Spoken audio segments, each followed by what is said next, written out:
नुसिजरो मरुपसिंग asi aina puzai ba topic sidi akhoi Play Store dagi karigumba application ama lawtha matamda akhoi download harga pending da adum laiba pending da adum download si howgri di nataba sum pending da adum leiraga yam kuina is download tawr khido o mali masi yado mali ga na ngai ruraga akhoi phat to error targa code number khar piraga error download error ga na tho leibu madugi matang da ni ngasi thamda yamna matha saba ayama mina di masi khangam basu yare haidi sigumba problem si laga di matau karam na khoina problem si shop to gani haibo si ayam ba friend sing na loina khangbiram magani ana in khalli khangdaba aidi masigi problem si smaina lak matamda shop to ne ji khangdaba friend sing na di matham sajaba haidi sum download karigumba application nam tang lawthage changu da Play Store dagi hekta download to ya da bi pallaga leibi to si am matha samne masigi matang da ne ngasi thamjari topic si phare adu topic si hodringe da ngarang gi video so ina haijabaduni ai nungti gi video se kharga sum haijage yam sangwai sit mati am tane haidi sar tez khetri na ai gi video si ubiraga di sarna ingon da pibi ke ba copyright strike tu matang lok thok piu haibo wafam jim tang ai video mang ji thamjage sigaktani ai am sangwa jo aduna phare ngasi topic tala ase ai gi ming mayam khangbire Sanjit Sharma aduga adomni yengbiri bisina yengsenji khangousi Manipur phare adu ding ngasi anoba lopsing ama khangorasi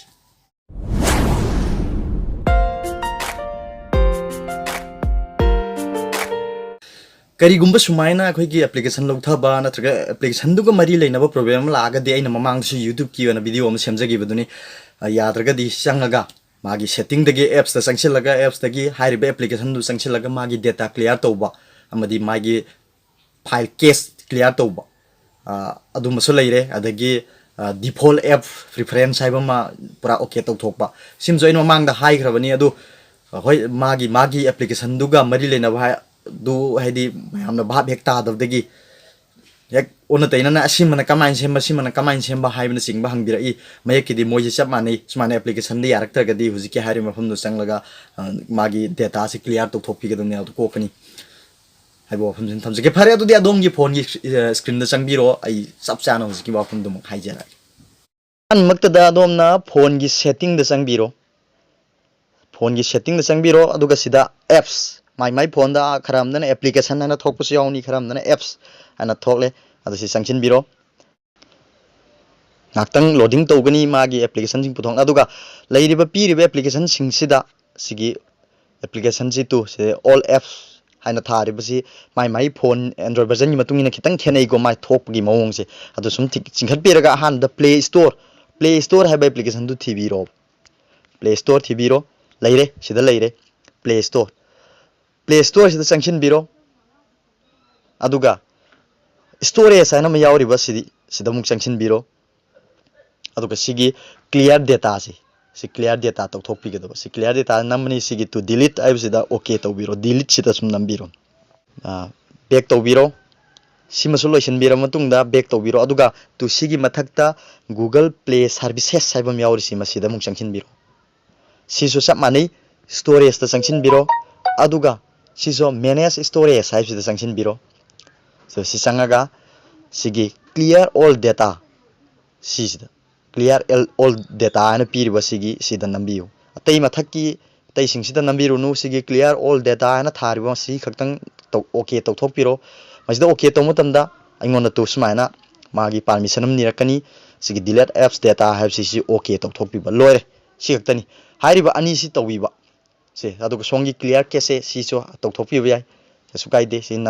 nambi bai adu maru eridi clear case digi songi manage storage sahib sini ko ama dugi so ama songi amtanga hanjarke songi Play Store gi so maru eri si su maru en si storage sang birga si clear case si deidi clear data sini maru si sima to thopi ba loire sumana tawraga soidana adongi application download pending le ridu phagi gani aduga karigumba sida phatragana songi corner da dot home le rivse mathakta yelom thangba kasin da dot home leiri sida sanction biro aduga tu makha ithang thang da leiri ba reset app preference type si masida sanction biro aduga loer sumaina tawbuda yadaba phone thengna birak pi ai adom na haidi simaina tawru bhaudabo yadraba phone do adu ergadi kaido bini adom reset tawib tare reset tawbugi ergana khoina general management ana ma yauri na masi my phone Android version dugi matungina khenagani ko ꯑꯗꯣ ꯑꯩꯈꯣꯏꯗꯅ ꯁꯤ general management ꯍꯥꯏꯅ ꯊꯣꯛꯑꯦ ꯁꯤꯗ ꯆꯪꯁꯤꯟꯕꯤꯔꯣ ꯁꯤ ꯆꯪꯁꯤꯟꯕꯤꯔꯒ ꯆꯦ two reset ꯑꯅ ꯃꯈꯥꯗ ꯄꯤꯔꯤꯁꯤ ꯔꯤꯁꯦꯠꯀꯤꯗꯤ reset ꯇꯧꯗ꯭ꯔꯤꯉꯩꯗ ꯍꯥꯟꯅ ꯕꯦꯛꯑꯞ ꯇꯧꯕ ꯑꯃ ꯆꯪꯉꯤ ꯍꯥꯟꯅ ꯕꯦꯛꯑꯞ ꯇꯧꯕꯤꯒꯗꯕ ꯅꯠꯇ꯭ꯔꯗꯤ ꯑꯗꯣꯝꯒꯤ ꯐꯣꯟ ꯅꯝꯕꯔ ꯀꯩꯅꯣ ꯇꯨꯁꯤꯗ ꯃꯈꯥꯗ ꯕꯦꯛꯑꯞ ꯑꯦꯟड ꯔꯤꯁꯇꯣꯔ ꯀꯥꯏꯅ ꯌꯥꯎꯔꯤꯁꯦ ꯁꯤꯗ ꯆꯪꯁꯤꯟꯕꯤꯔꯒ ꯑꯗꯣꯝ ꯕꯦꯛꯑꯞ ꯇꯧꯕꯤꯒꯅꯤ ꯇꯨ ꯆꯪꯁꯤꯟꯁꯦ ꯕꯦꯛꯑꯞ ꯑꯦꯟड ꯔꯤꯁꯇꯣꯔ ꯇꯨ ꯅꯝꯁꯤꯗ ꯕꯦꯛꯑꯞ ꯗꯦꯇꯥ ꯍꯥꯏꯅ ꯃꯊꯛ ꯏꯊꯪ ꯊꯪꯕꯗ ꯌꯥꯎꯔꯤꯁꯦ ꯑꯗꯒꯤ ꯕꯦꯛꯑꯞ ꯃꯥꯏ ꯗꯦꯇꯥ ꯑꯁꯤ ꯑꯣꯟ ꯇꯧꯕꯤꯒꯗꯕꯅꯤ ꯑꯗꯒꯤ ꯕꯦꯛꯑꯞ ꯑꯦꯀꯥꯎꯟ ꯁꯤꯁꯤꯡꯁꯤ ꯂꯣꯏꯅ ꯑꯗꯒꯤ ꯑꯣꯇꯣꯃꯦꯇꯤꯛ ꯔꯤꯁꯇꯣꯔ ꯀꯥꯏꯅ ꯌꯥꯎꯔꯤꯁꯤ ꯑꯣꯟ ꯇꯧꯕꯤꯔꯒ ꯁꯤꯒꯤ ꯅꯤꯌꯣꯝꯁꯤ ꯍꯥꯟꯅ ꯈꯪꯗꯕ ꯃꯤꯁꯤꯡꯅꯗꯤ ꯌꯥꯔꯤꯃꯈꯩ ꯔꯤꯁꯦꯠ ꯇꯧꯕꯤꯒꯅꯨ ꯑꯗꯣꯝꯒꯤ ꯂꯩꯔꯤꯕ ꯗꯦꯇꯥꯁꯤꯡ ꯂꯣꯏꯅ ꯃꯥꯡꯒꯅꯤ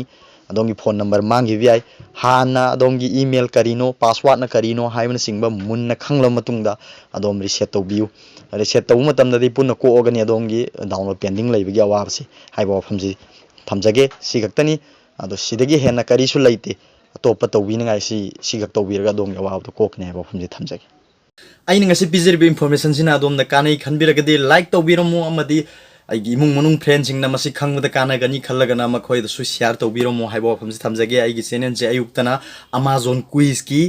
ꯑꯟꯁꯥꯔꯁꯤꯡ ꯊꯥꯒꯠꯆꯕꯅꯤ ꯁꯨꯃꯥꯏꯅ ꯅꯨꯡꯊꯤꯟꯗꯅ ꯇꯦꯛ ꯚꯤꯗꯤꯑꯣ ꯇꯦꯛ ꯇꯣꯛ ꯑꯣꯏꯕ ꯇꯦꯛꯀꯤ ꯑꯣꯏꯕ ꯇꯦꯛꯅꯣꯂꯣꯖꯤꯒꯤ ꯑꯣꯏꯕ ꯚꯤꯗꯤꯑꯣ ꯊꯥꯒꯠꯆꯕꯅꯤ ꯑꯗꯨꯅ ꯁꯕꯁꯀ꯭राꯏꯕ ꯇꯧꯗ꯭ꯔꯤꯕ ꯃꯤꯑꯣꯏꯁꯤꯡ ꯑꯣꯏꯔꯒꯅ ꯁꯕꯁꯀ꯭राꯏꯕ ꯇꯧꯁꯤꯟꯕꯤꯌꯨ ꯆꯥꯡ ꯅꯥꯏꯅ ꯑꯩꯒꯤ ꯚꯤꯗꯤꯑꯣꯁꯤꯡꯒꯤ ꯅꯣꯇꯤꯐꯤꯀꯦꯁꯟ ꯐꯪꯅꯕꯒꯤꯗꯃꯛ ꯁꯕꯁꯀ꯭राꯏꯕꯀꯤ ꯑꯥꯏꯀꯣꯟ ꯃꯅꯥꯛꯇ ꯂꯩꯔꯤꯕ ꯕꯦꯜꯒꯤ ꯑꯥꯏꯀꯟꯗꯨꯝꯇꯒ ꯅꯝꯕꯤꯔꯝꯃꯨ ꯍꯥꯏꯕ ꯋꯥꯐꯝꯁꯤ ꯊꯝꯖꯔꯒ ꯉꯁꯤꯒꯤ ꯑꯣꯏꯅ ꯚꯤꯗꯤꯑꯣꯁꯤ ꯂꯣꯏꯁꯤꯟꯖꯔꯒꯦ ꯄꯨꯝꯅꯃꯛꯀ ꯑꯃꯨꯛꯀ ꯍꯟꯅ ꯈꯨꯔꯨꯝꯖꯔꯤ ꯕꯥꯏ ꯕꯥꯏ